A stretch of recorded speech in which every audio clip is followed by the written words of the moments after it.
Assalamualaikum warahmatullahi wabarakatuh. Kami dari kelompok 7 yang beranggotakan Rina Stiana, Lubab Asan, saya sendiri Rizkiana Ainalika, Sania Amrina Rosyada, dan juga Siti Mutahifah. Pada kesempatan kali ini, kelompok kami akan mempresentasikan mengenai materi pada mata kuliah perkembangan peserta didik, yaitu permasalahan remaja dan solusinya. Nah, sebelumnya saya akan memberikan pengantar mengenai dimensi-dimensi perkembangan remaja. Masa remaja merupakan masa di mana seorang individu mengalami peralihan dari satu tahap ke tahap berikutnya dan mengalami perubahan baik emosi, tubuh, minat, pola perilaku, dan juga penuh dengan masalah-masalah. Pada masa remaja, terjadi perubahan fisik dan psikis yang selalu mendatangkan konflik pada diri remaja. Hingga banyak remaja yang gampang melewati masa remajanya. Untuk itu, orang tua, guru, dan masyarakat perlu memahami permasalahan remaja sehingga dapat membantu mereka menemukan solusi dalam melewati masa remajanya dengan sukses. Untuk dapat memahami remaja, maka perlu dilihat berdasarkan perubahan pada dimensi-dimensi tersebut.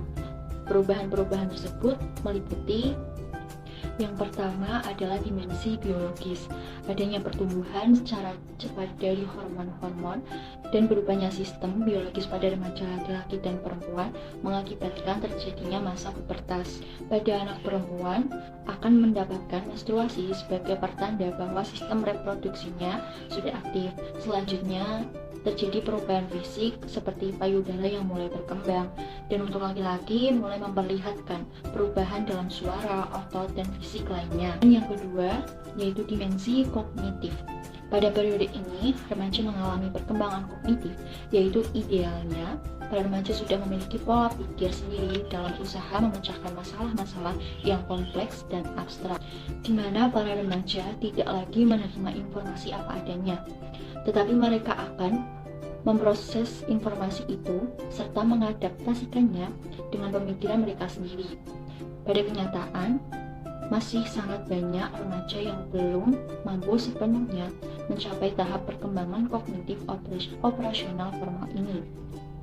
Hal ini bisa saja diakibatkan sistem pendidikan di Indonesia yang tidak banyak menggunakan metode belajar mengajar satu arah atau sama, dan kurangnya perhatian pada pengembangan cara berpikir anak. Penyebab lainnya bisa juga diakibatkan oleh pola asuh orang tuanya yang cenderung masih memperlakukan remaja sebagai anak-anak. Kemudian dimensi berikutnya akan dijelaskan oleh teman saya, yaitu Mbak Siti. Saya akan melanjutkan penjelasan dari Mbak Aina mengenai macam-macam dimensi perkembangan pada manusia. Dimensi yang ketiga yaitu dimensi moral.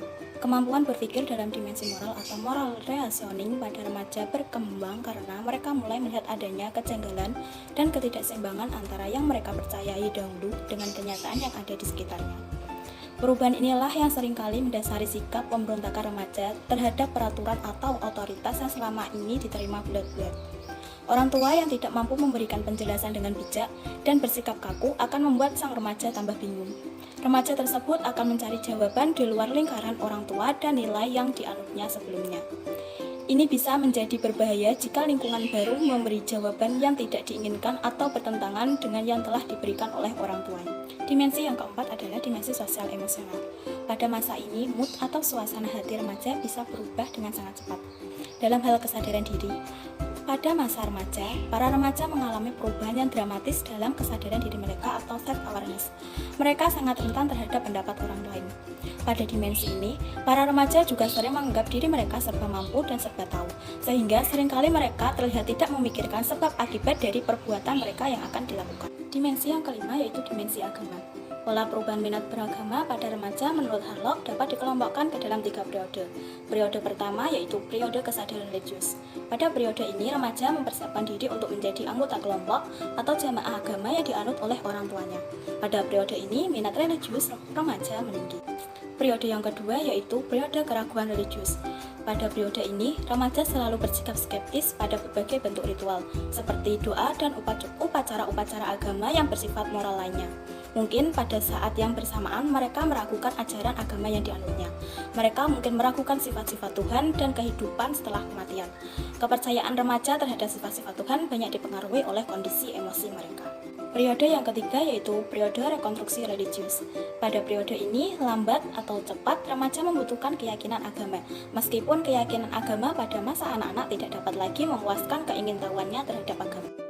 Baik, terima kasih atas kesempatannya. Di sini saya akan menjelaskan mengenai macam-macam permasalahan remaja, yaitu sebagai berikut. 1. Rendahnya keimanan remaja terhadap Allah, di mana sebagian besar remaja mengalami kemunduran kepercayaan terhadap Allah.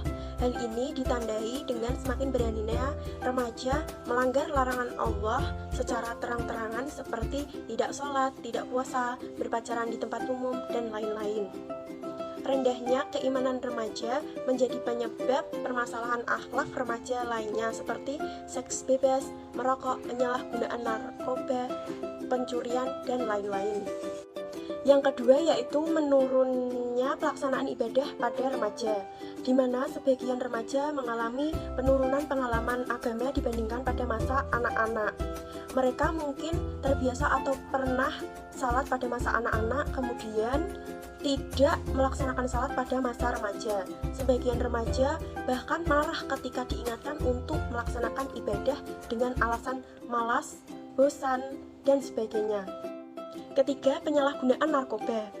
Berdasarkan data Badan Narkotika Nasional (BNN), jumlah kasus penyalahgunaan narkoba di Indonesia pada tahun 1998 sampai 2003 adalah 20.301 orang, di mana 70%-nya adalah remaja, diantaranya berusia 15 sampai 19 tahun. Yang keempat yaitu seks bebas. Sebuah survei yang dilakukan di 33 provinsi pada pertengahan tahun 2008, Direktur Remaja dan Perlindungan Hak-Hak Reproduksi BKKBN melaporkan bahwa 63% remaja di Indonesia usia sekolah SMP dan SMA sudah melakukan hubungan seksual di luar nikah dan 21% diantaranya melakukan aborsi. Secara umum, survei itu mengindikasikan bahwa pergaulan remaja di Indonesia makin mengkhawatirkan.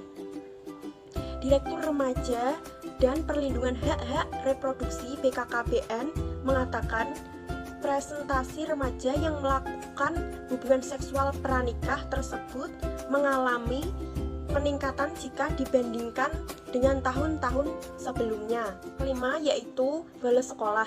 7 dari 30 orang anak yang diwawancarai Mas Mudin dalam penelitiannya mengatakan bolos sekolah 3-4 hari dalam seminggu. Para remaja bolos sekolah untuk menonton konser artis atau aktor kesayangannya, untuk jalan-jalan di mall, atau untuk kegiatan hura-hura lainnya. Baik, slide selanjutnya akan dijelaskan oleh Mas Rubab.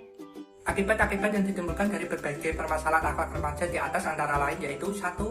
Terkena HIV atau AIDS. Kepala Badan Kependudukan dan Keluarga Berencana Nasional Sugiri Sarif menyatakan lebih dari 70% dari pengidap HIV atau AIDS tersebut adalah generasi muda usia produktif yang berumur antara 20-39 tahun, terutama pada usia 20 tahun yaitu merupakan usia remaja terakhir.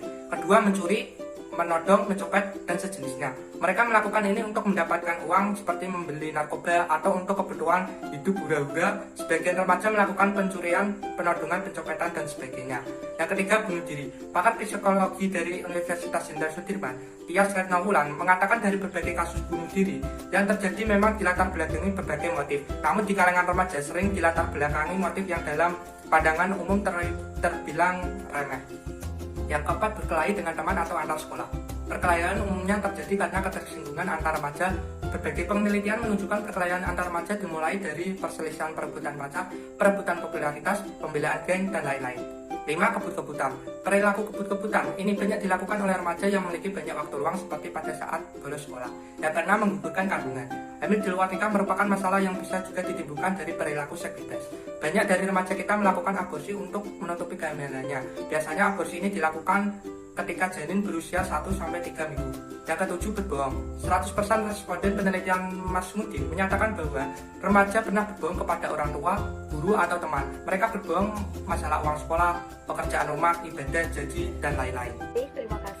Selanjutnya, poin yang terakhir saya akan membahas mengenai solusi masalah remaja. Permasalahan akhlak remaja tidak dapat dihindari, tetapi yang harus dipikirkan dan dilakukan adalah menemukan solusi untuk pemecahan masalah yang terjadi. Di antaranya, yang pertama, membekali keimanan remaja. Membekali keimanan remaja dapat dilakukan orang tua kepada anaknya pada waktu anaknya masih anak-anak dengan cara penanaman akidah, mengajarkan agama yang benar, dan juga budi pekerti yang luhur. Yang nomor dua adalah memberi contoh dan juga mengingatkan pengamalan ibadah remaja.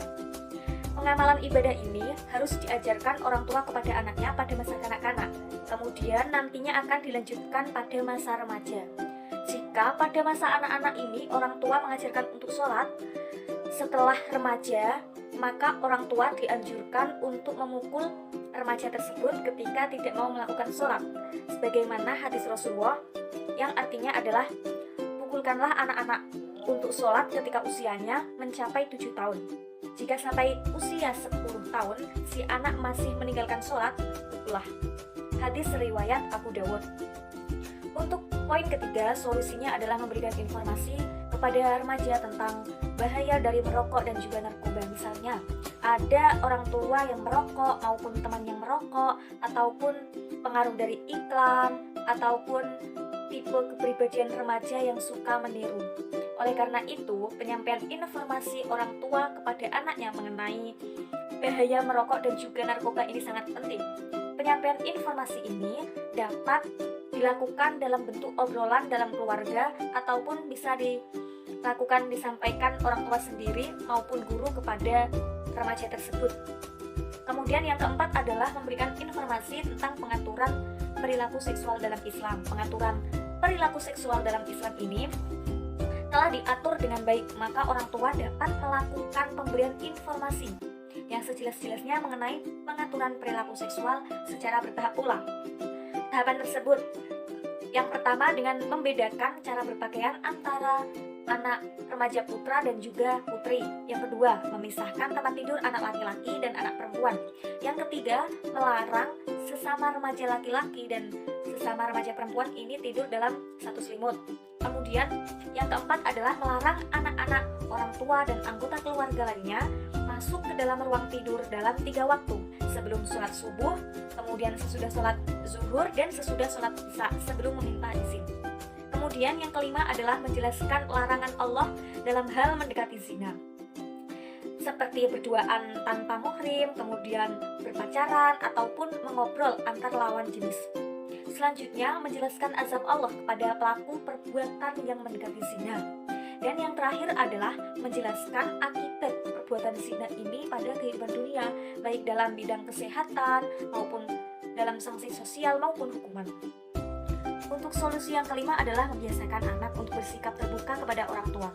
Orang tua merupakan orang pertama bagi anak untuk menyampaikan keluh kesahnya. Kondisi ini terjadi jika orang tua dapat menjadi teman baik bagi anak. Caranya adalah orang tua bisa menjadi pendengar bagi anak yang baik, terus menjadi contoh yang baik bagi anak, kemudian menjadi pemuji pertama pada kebaikan yang dilakukan anak. Kemudian yang keempat, menjadi penasihat terbaik bagi anak, menjadi pelindung, dan juga yang terakhir menjadi penghukum bagi yang adil bagi anak. Solusi yang terakhir adalah mendoakan anak. Orang tua ini seyogyanya adalah senantiasa mendoakan dirinya dan juga keturunannya untuk mendapatkan keselamatan dunia dan akhirat. Orang tua dan guru benar-benar memperhatikan masa depan anak atau siswa-siswanya. Seyogyanya membawa anak-anak dan siswanya ini ke dalam doanya.